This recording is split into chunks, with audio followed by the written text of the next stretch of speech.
Internal politics in Cambodia remain volatile, with Prime Minister Hun Sen facing his stiffest opposition since coming to power almost 30 years ago.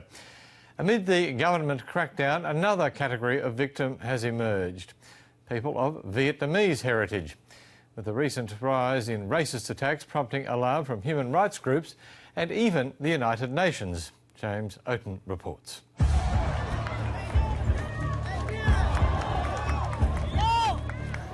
Cambodia's anti-government movement has been met with fierce resistance in recent months.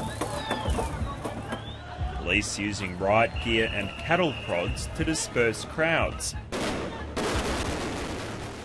Anti-government sentiment has never been stronger, almost 3 decades since Prime Minister Hun Sen came to power. Their demands: higher wages, media freedom and land reform. But among the chaos, another target has emerged for protesters. Sok Min runs a cafe on the outskirts of Phnom Penh. He hasn't been involved in the recent unrest, preferring to concentrate on his small business. But that changed in January, when rioters stormed his shop, chanting Yuan, a derogatory term used against the Vietnamese community. When they came in, they said they must destroy the Yuan's shop. Sok was not at the cafe at the time of his attack, but his Khmer staff member was. When they came in, they destroyed everything with stones. 3 of us went to hide in the room. After a while, I came out and pleaded with them that I'm Khmer. Don't beat me. I'm just an ordinary businessman. I don't pick fights with anyone. I never make anyone angry with me. Now this.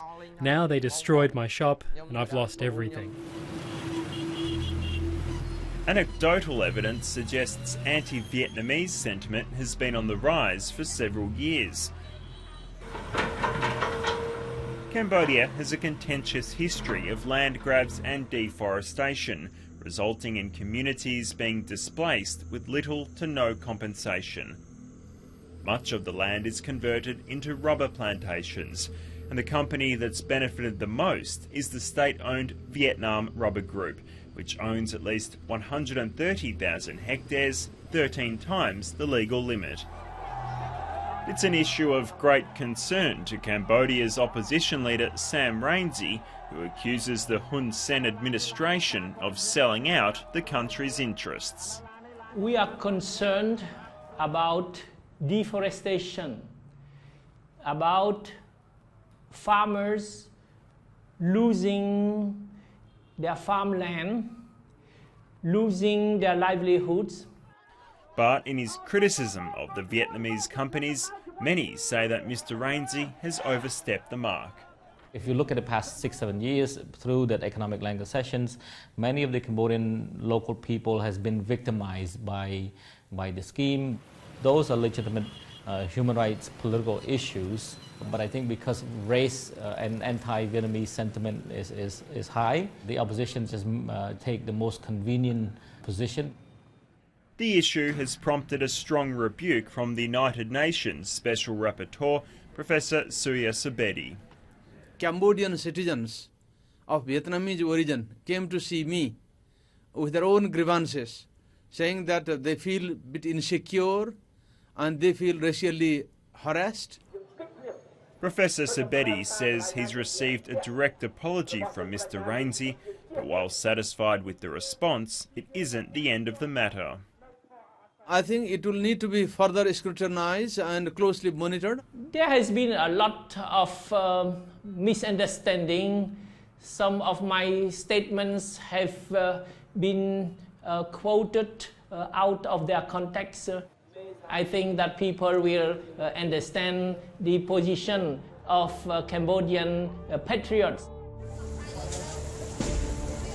Some of the victims of the alleged racist attacks have openly discussed their experiences, but many are still too afraid to speak. This 27-year-old asked to remain anonymous, fearing retribution if her ethnic heritage was discovered. Only Sam Rainsy and his supporters dislike the Vietnamese. They always provoke among their supporters that Vietnamese invade their country. By referring to them as Yuan and wanting to chase them out from the country, claiming that they are the culprits of all of the evil in this country, I think that's unfairly targeting the ethnic group.